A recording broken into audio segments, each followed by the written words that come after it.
त्यानंतर तालुकास्तरीय स्पर्धा होईल. तालुक्यामधून आणखी 5 विद्यार्थ्यांवरती पुन्हा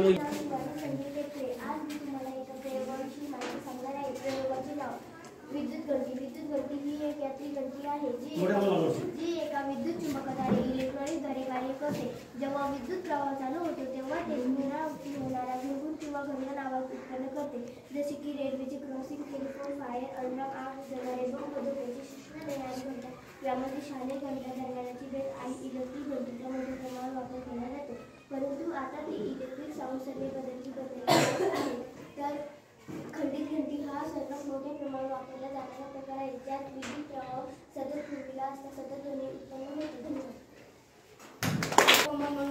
मी आता 8वीच्या वर्गात शिकते. मी तुम्हाला न्यूटनची तत्परी या प्रयोगाविषयी माहिती सांगते. न्यूटन हा प्रसिद्ध भौतिकशास्त्राचा प्रयोग आहे. या तत्परीमध्ये प्राथमिक रंग लाल, नारंगी, पिवळे, हिरवे, निळे, इंडिगो आणि वायलेट हे रंग वापरले आहेत. ही तत्परी 7 रंगाच्या समान पाकळ्यांमध्ये विभागली जाते. ती तत्परी स्ट्रॉवर बसवली आणि जोरात फिरवली त्यावेळेस 7 रंग न दिसता एकच पांढरा रंग दिसला. यावरून प्रकाश 7 रंगाचा मधले असल्याचे सिद्ध झाले आहे. त्यास न्यूटन तत्परी असे म्हणतात. न्यूटनने प्रकाशाविषयी जास्तीत हा ग्रंथ लिहिला आहे.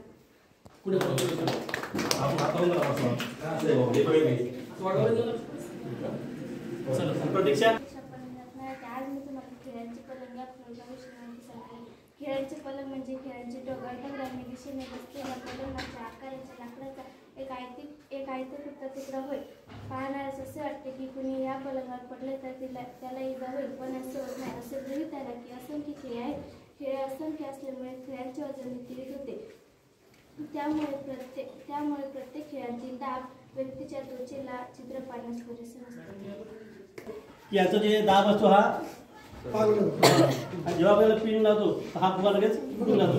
आपण जादूगर पाहतो की काचावर चालून दाखवतो त्याचा हा या नियमानुसार चालून दाखवतो. काही होऊ शकत नाही. जर आपण झोपलो तरी आपल्याला जास्त त्रास होणार नाही. पण एक खिळा घेतला तर आपला पाय लगेच घुसून जाते. चला पुढे बोलता. मी आता 7व्या वर्गात शिकते. मी आज तुम्हाला एका प्रयोगाविषयी माहिती सांगणार आहे. प्रयोगाचे नाव, बल व बलाचे प्रकार. घर्षण बल. वस्तू आणि पृष्ठभाग यामध्ये बल कार्य करीत असते त्या बलाला घर्षण बल असे म्हणतात. घर्षण बल हे नेहमीच गतीच्या विरोधात कार्य करते.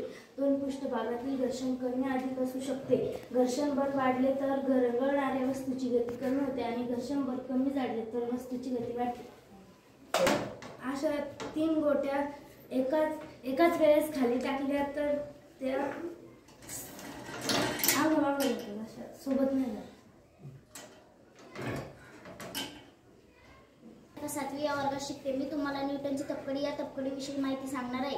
न्यूटन हे नाव तुम्ही बऱ्याच वेळा ऐकले असेल. न्यूटन यांनी गुरुत्वाकर्षण शक्ती अशा वेगवेगळ्या प्रयोगाचा शोध लावला आहे. त्यातलाच हा एक प्रयोग न्यूटनची तपकडी.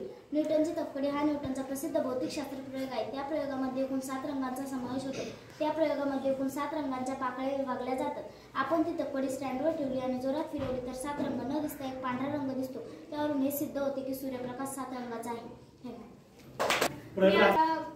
आपली सूर्यमाला या प्रयोगाविषयी माहिती सांगणार आहे.